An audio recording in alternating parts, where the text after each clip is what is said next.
So, first of all, terrific first half from our team, both offensively and defensively.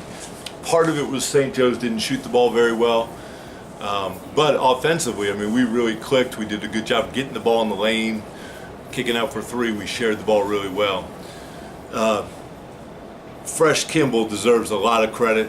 You know, this is his second game back, and he certainly changes their team. Obviously gives them another terrific player, but what it really does is makes them faster. And so in the second half, I think they really exposed us in two ways. First of all, their speed offense was good, and they got some open threes out of it. And then their effort to go offensive rebound the second half was really impressive. So obviously we had a tough time scoring in the first half, or I'm sorry, in the second half. They really applied their athleticism and made it difficult for us. Coach, how does your game plan change when they're trying to deny Nick Honor the full length of the court? Yeah, you know what? Like, so I felt that today, and there have been games where it has affected us. For example, the LaSalle game, I thought LaSalle did a good job guarding us that way. In this game, I don't know that it really changed what we were doing in the half court. Now, with that being said, St. Joe's really guarded us in the half court. They switched more ball screens. They switched the four-man ball screen in the second half. And then just more than anything, they guarded the ball one-on-one. Breaking that 23-0 run in the second half, still 4-point game, I believe, at that point. And then there's the stoppage. You have your team in the huddle. What's the message at that point? Yeah, so I don't remember exactly that timeout. In general, you know, the word that I really talked to our team about after the game was simply poise, where we've had teams make runs on us this year, and our team, you know, like we've continued to fight. I'm not saying our guys weren't fighting, but the level of poise that was necessary at that point, we didn't have it. So we certainly have to work at that and do a better job. Coach, do you feel like during that run, do you feel like you had the right lineup out there? And I'm saying that meaning, did you feel like you should have put Antoine Portley more out there and kept Ty Perry more on the bench during that run, being that he's like more of a better shooter? Yeah, it's a good question, because so I don't remember exactly who was out there when.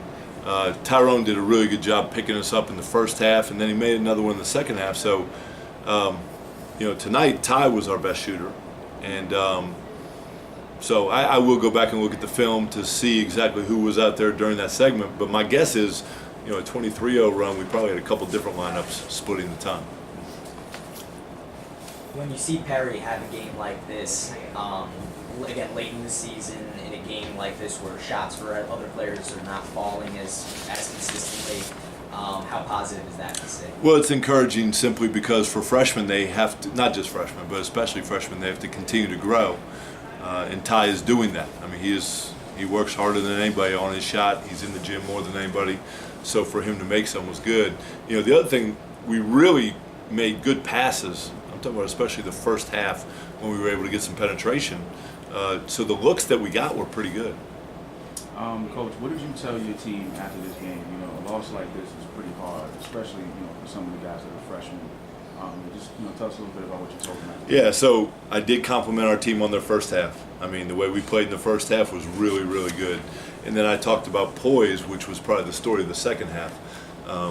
And then also, you know, St. Joe's, in the second half, they still didn't shoot the ball great. But what they did is they went and pursued that thing. And so it does take a certain level of grit and anticipation to come up with some of those rebounds.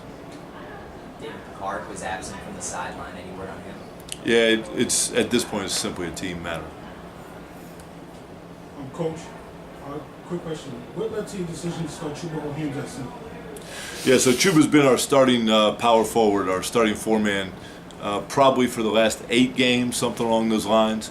And, I mean, this really has become his team. And what I mean by that is he really has become a leader. He talks to his teammates more than anyone does. He does bring a lot of positive energy. And so he's been a big part. You know, we felt that we've played our best basketball of the season here in February. If you look at the UMass game, the Rhode Island game, at Richmond, etc., we've really played good basketball, and he's been a big part of that.